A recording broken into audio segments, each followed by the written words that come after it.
Hello दोस्तों, welcome back to favourite channel first blaster. और मैं हूं आपका होस्ट एवी जी। क्या हाल है जी? कैसा रहा है आपका वीकेंड हमारा तो अच्छा रहा है। ऑल्दो के जो है बिटकॉइन ने बिल्कुल साइडवेज मूवमेंट रखी हुई है, लेकिन bitcoin can breakout any time.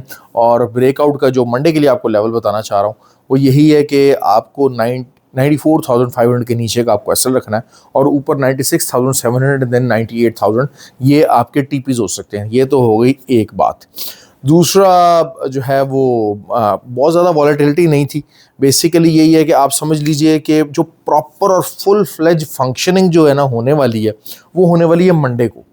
और नॉर्मली यही होता है कि आफ्टर द 2 वीक्स जब वो गुजर जाते हैं और नए साल के अंदर, तब जो है जितने भी लोग हैं जो कि बड़े बड़े प्लेयर हैं, देखें एक ट्रेडर है जो कि प्रॉफिटेबल ट्रेडर है, बड़ा ट्रेडर है, वो प्रॉफिट में है, तो वो अपनी न्यू ईयर की और इस चीज़ की छुट्टियां गुजारने लाजमी जाता है। Because it is all about the money. When you have the money तो आप पैसा खर्च करने भी जाते हो, तो वो छुट्टियां गुजारने लाजमी जाते हैं। और वही छुट्टियां जो हैं वो इंजॉय करके तो मेरे ख्याल से मंडे को शुरू हो जाएगा काम। ट्रंप ने कुछ ऐसा किया नहीं है फिलहाल। वीकेंड अभी तक आपका स्मूथ गुजर गया। ईरान पर जो हमला था वो था थोड़ा सा पोस्टपोन्ड हो गया, थोड़ी सी ज़रा उसके अंदर लचक महसूस हो रही है।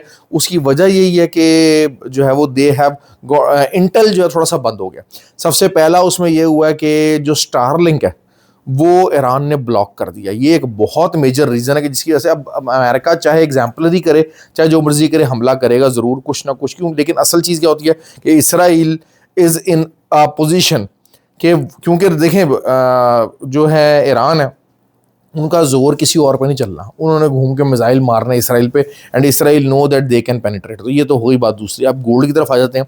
गोल्ड साइडवेज चैनल के अंदर मूवमेंट कर रहा था। मैंने इस तरह को बताया था कि फ्राइडे को गोल्ड नीचे को ब्रेक डाउन होगा, और वो हुआ भी। अब मंडे के लिए अब कोई गैप अप या गैप अप वाली सिचुएशन मुझे कुछ खास नज़र नहीं आ रही है।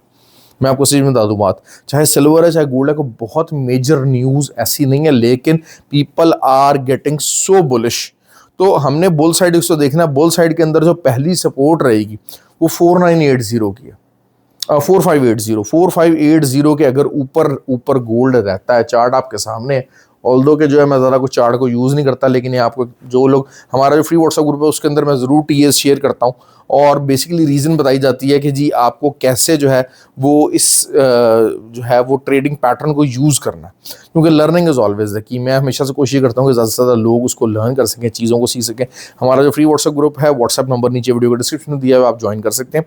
तो जो पहली सपोर्ट रहेगी वो रहेगी 4580, लेकिन एक रेजिस्टेंस जो है वो 4615 का एरिया, बहुत पक्की रेजिस्टेंस, अच्छी खासी एक रेजिस्टेंस बनने की फॉर्म में आ चुका है। और 4625 तो इस टाइम पे लोहा तोड़ बना हुआ है, क्योंकि 4625 अगर इसके ऊपर कोई चीज क्लोज हो जाती है किसी भी फंडामेंटल रीजन की वजह से, टेक्निकली मुझे नजर नहीं आ रहा 4625 टेक्निकली मुझे जो है वो स्टैंड होता नजर आ रहा है, अच्छा खासा स्टैंड लेता हुआ नजर आ रहा है। ये बताता चलूं आपको, फंडामेंटली कुछ भी हो सकता है, फंडामेंटली मार्केट जो है वो कहीं पर भी ड्राइव हो सकती है, लेकिन ये चीज़ आपको समझनी है।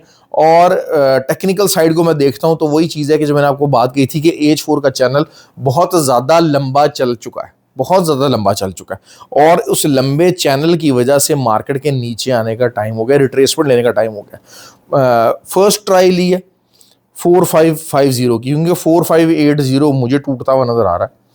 टूटेगा तो आपको, अगर टेक्निकल पॉइंट पे चलता है, हमने फंडामेंटल्स को साइड में रख देते हैं, अमेरिका ईरान ये वो चीज़ जियोपॉलिटिकल, इसको साइड में रख देते हैं। अगर आप इन चीज़ों को कंसिडर करेंगे तो भाई फिर आपको वही बात है कि दुनिया तो इस टाइम पे कर रही है कि बगैर एसएल के बाय करना चाह रही है, and they are buying it. लेकिन हमने ये चीज़ नहीं करनी, हमने टेक्निकल के हिसाब से जो है वो चीज़ें लेके चलनी है। तो लेट्स सी कि मार्केट कहाँ ओपन होती है, तो मैं फ्री व्हाट्सएप ग्रुप के अंदर अपडेट दूंगा।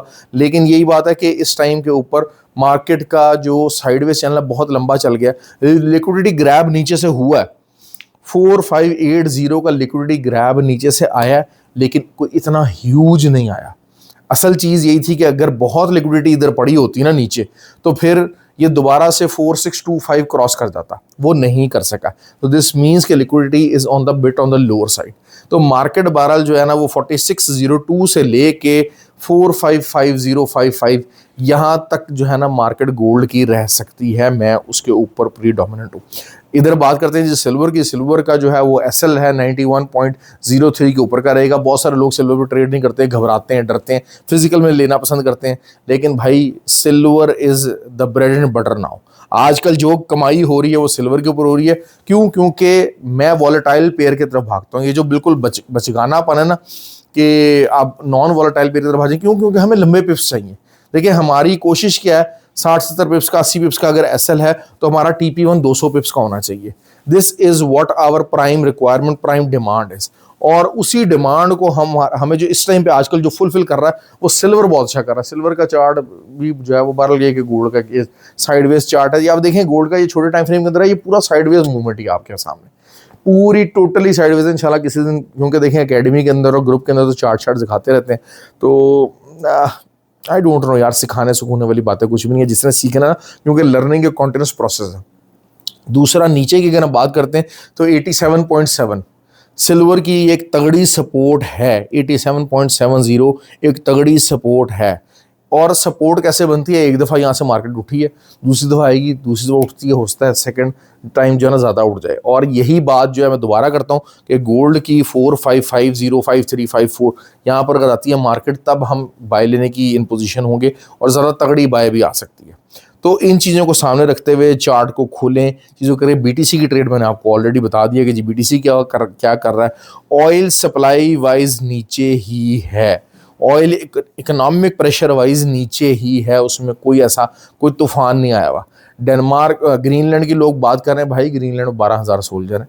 अमेरिका की ही टेक्नोलॉजी, अमेरिका ने सिर्फ एक बटन दबाना है, उनके जितने अमेरिकन वेपन्स हैं वो सारे साइड पे ठंडे होकर बैठ जाएंगे, ठीक हो गया। और अनकरीब वैसे तो ग्रीनलैंड वाले खुद चाह रहे हैं कि हम डेनमार्क से अलग हो जाए, लेकिन Greenland never want to be the part of the America. और बेसिकली आप ये देखें कि जो ट्रंप है ना, उसने भी ये जो ग्रीनलैंड वाली जो बात की है ना, ये अपनी जो वेनेजुएला वाला जो काम है ना उसके ऊपर, ताकि यूरोपीय यूनियन, नेटो ये शोर ना मचाएं, ट्रंप को प्रेशर ना डालें, उसने सारी तवज्जो जो है ना ग्रीनलैंड की तरफ कर दी। ग्रीनलैंड में होना कुछ नहीं है। बेसिकली ये स्टंट था, क्योंकि वही बात है कि नेटो उन्होंने कहा भाई वो ये तो जो है वो ट्रंप तो हमारे ऊपर ही आ गया। तो उस चीज़ को अवॉइड करने के लिए वेनेजुएला वाले जो है ना उसके ऊपर मट्टी डालने के लिए, अब देखें वेनेजुएला का जिक्र ही कोई नहीं कर रहा। वेनेजुएला के अंदर अमेरिका ने क्या किया, क्या सफ़ेद हो रहा है। अगर ये ग्रीनलैंड वाला मामला ना डिस्कस किया होता तो obviously the people would have been discussing what is happening regarding the Venezuela rather than the Greenland. Greenland nothing has happened yet and nothing will happen in a near future, but this is just an eyewash. और Trump इसमें कामयाब रहे और पूरी दुनिया ने जो है वो वेनेजुएला की जो है ना के ऊपर जो वो थी पूरी, जिसे कहते हैं ना कि जो मूवमेंट थी, वो उसको एक्सेप्ट किया, उसको डाइजेस्ट कर लिया। तो माइट इज़ राइट वाला फार्मूला चल रहा है and Trump is exercising this in a very confined manner.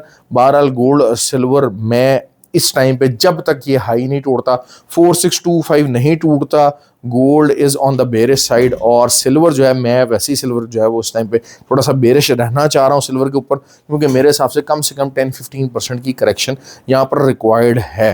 Technical terms में इट इज़ बुलिश, लेकिन साइडवेज चैनल जब बहुत लंबा चल जाता है तो फिर क्या होता है कि वो साइडवेज चैनल ऑपोजिट साइड पे ब्रेक होता है। अगर बुलिश साइड का चैनल है, बुलिश ट्रेजेक्टरी के साथ जो है वो साइडवेज चैनल बना हुआ है और बहुत लंबा चल गया तो वो बेरिश ब्रेक होगा। अगर बेरिश साइड का साइडवेज चैनल है, बेरिश ट्रेजेक्टरी बना तो वो बुलिश ब्रेकआउट होगा। और मेरे हिसाब से गोल्ड का तो एटलीस्ट चैनल जो है ना वो H4 का काफ़ी लंबा चल गया। फ्राइडे वाले दिन नीचे जो वेक आया वो भी उसी का रीज़न था। और लेट्स सी कि मंडे को क्या होता है। बहरहाल जो एरियाज मैंने बता दिए, जब तक वो ब्रेक नहीं होंगे, keep on selling. That is my go on regarding the gold and the silver. ख्याल रखें अपना, वीडियो को लाइक और शेयर ज़रूर किया कीजिए और ख्याल रखें, learning is the key in trading. Thank you very much.